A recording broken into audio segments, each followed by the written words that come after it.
ಭಾರತ ಸರ್ಕಾರದ ಜಲಶಕ್ತಿ ಸಚಿವಾಲಯ ಮತ್ತು ಕರ್ನಾಟಕ ಸರ್ಕಾರದ ಜಲಸಂಪನ್ಮೂಲ ಇಲಾಖೆಯ ಸಂಯುಕ್ತಾಶ್ರಯದಲ್ಲಿ ಬೆಂಗಳೂರಿನ ಭಾರತೀಯ ವಿಜ್ಞಾನ ಸಂಸ್ಥೆಯ ಜೆಎನ್ ಟಾಟಾ ಸಭಾಂಗಣದಲ್ಲಿ 2 ದಿನಗಳ ಅಂತಾರಾಷ್ಟ್ರೀಯ ಅಣೆಕಟ್ಟು ಸುರಕ್ಷತಾ ಸಮ್ಮೇಳನಕ್ಕೆ ಇಂದು ಮುಖ್ಯಮಂತ್ರಿ ಸಿದ್ದರಾಮಯ್ಯ ಹಾಗೂ ಕೇಂದ್ರ ಜಲಶಕ್ತಿ ರಾಜ್ಯ ಸಚಿವ ರಾಜಭೂಷಣ್ ಚೌಧರಿ ಚಾಲನೆ ನೀಡಿದರು.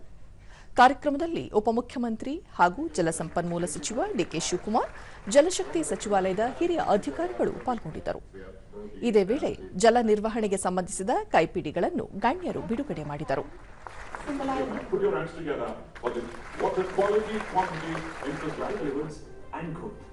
Managing it wisely requires not just transformed into easy to understand spatial views. While large dams there are over 6 safety guidelines under the dam rehabilitation and data accessible, visual and actionable.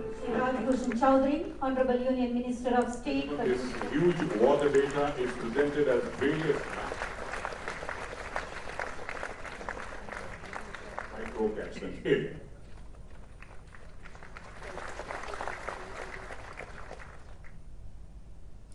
ಬಳಿಕ ಸಚಿವ ರಾಜಭೂಷಣ್ ಚೌಧರಿ, ಈ ಅಂತಾರಾಷ್ಟ್ರೀಯ ಸಮ್ಮೇಳನವು ಜಗತ್ತಿನಾದ್ಯಂತ ಇರುವ ಅಣೆಕಟ್ಟುಗಳ ಸುರಕ್ಷತೆ, ನಿರ್ವಹಣೆ ಮತ್ತು ನವೀನ ತಂತ್ರಜ್ಞಾನಗಳ ವಿನಿಮಯಕ್ಕೆ ಒಂದು ವೇದಿಕೆ ಕಲ್ಪಿಸಿಕೊಟ್ಟಿದೆ. ಕೇಂದ್ರ ಸರ್ಕಾರವು ಜಾರಿಗೆ ತಂದಿರುವ ಅಣೆಕಟ್ಟು ಸುರಕ್ಷತಾ ಕಾಯ್ದೆ ಅಡಿಯಲ್ಲಿ ದೇಶದ ಪ್ರತಿಯೊಂದು ಅಣೆಕಟ್ಟಿನ ಸುರಕ್ಷತೆಯನ್ನು ಖಚಿತಪಡಿಸಿಕೊಳ್ಳುವುದು ನಮ್ಮ ಆದ್ಯತೆ. ರಾಜ್ಯ ಸರ್ಕಾರಗಳು ಈ ಕಾಯ್ದೆಯನ್ನು ಕಟ್ಟುನಿಟ್ಟಾಗಿ ಪಾಲಿಸುವ ಮೂಲಕ ಸಂಭಾವ್ಯ ಅನಾಹುತಗಳನ್ನು ತಪ್ಪಿಸಬೇಕಿದೆ ಎಂದು ಅಭಿಪ್ರಾಯಪಟ್ಟರು. In recent years, events such as the disaster at Madiganda barrage of the Kaleshwaram project, the breach of the Karchul dam in Madhya Pradesh in August 2024, and the Tista incident in Sikkim in October 2023 have once again highlighted the risk associated with the successful implementation of Dam Safety Act 2021.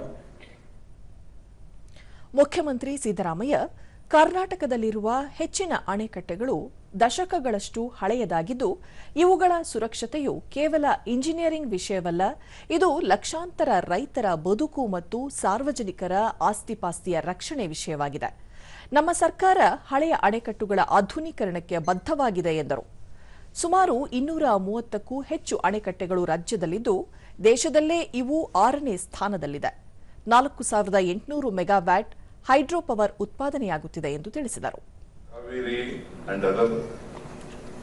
and river basins have reshaped districts by stabilizing agriculture, supporting water needs and catalyzing regional industry and livelihood. These gains underline why systematic dam safety, rehabilitation and modern operation are not optional but essential for sustaining nation's development. DK Shivakumar, ಸಮ್ಮೇಳನದಲ್ಲಿ 10ಕ್ಕೂ ಹೆಚ್ಚು ದೇಶಗಳ ಸುಮಾರು 25 ಅಂತಾರಾಷ್ಟ್ರೀಯ ತಜ್ಞರು ಮತ್ತು ದೇಶಾದ್ಯಂತದ 400ಕ್ಕೂ ಹೆಚ್ಚು ಇಂಜಿನಿಯರ್ಗಳು ಹಾಗೂ ಸಂಶೋಧಕರು ಭಾಗವಹಿಸಿದ್ದಾರೆ. ಅಣೆಕಟ್ಟುಗಳ ಸುರಕ್ಷತೆಗೆ ಸಂಬಂಧಿಸಿದಂತೆ ಒಟ್ಟು 46 ಅತ್ಯಾಧುನಿಕ ಸಂಶೋಧನಾ ವರದಿಗಳನ್ನು ಈ 2 ದಿನಗಳಲ್ಲಿ ಮಂಡಿಸಲಾಗುವುದು. ಕರ್ನಾಟಕದ 58 ಅಣೆಕಟ್ಟುಗಳ ಸುರಕ್ಷತೆಗಾಗಿ 1,500 ಕೋಟಿ ರೂಪಾಯಿ ವೆಚ್ಚದಲ್ಲಿ ದುರಸ್ತಿ ಕಾರ್ಯಗಳನ್ನು ಕೈಗೊಳ್ಳಲಾಗುತ್ತಿದೆ ಎಂದು ಮಾಹಿತಿ ನೀಡಿದರು. ಅಣೆಕಟ್ಟು ಸುರಕ್ಷಿತವಾಗಿದ್ದರೆ ಮಾತ್ರ ರಾಜ್ಯದ ಜನತೆ ಸುರಕ್ಷಿತವಾಗಿರಲು ಸಾಧ್ಯ. ತಂತ್ರಜ್ಞಾನ ನೆರವಿನೊಂದಿಗೆ ಅಣೆಕಟ್ಟುಗಳ ಭದ್ರತೆ ಕಾಪಾಡಬಹುದು ಎಂದು ಅಭಿಪ್ರಾಯಪಟ್ಟರು. A place of research excellence and national building.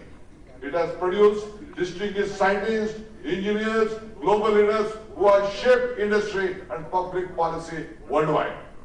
Indian Institute of Science truly stands on a beacon of scientific excellence and national progress. So I am very happy you all are here for the legacy of water management.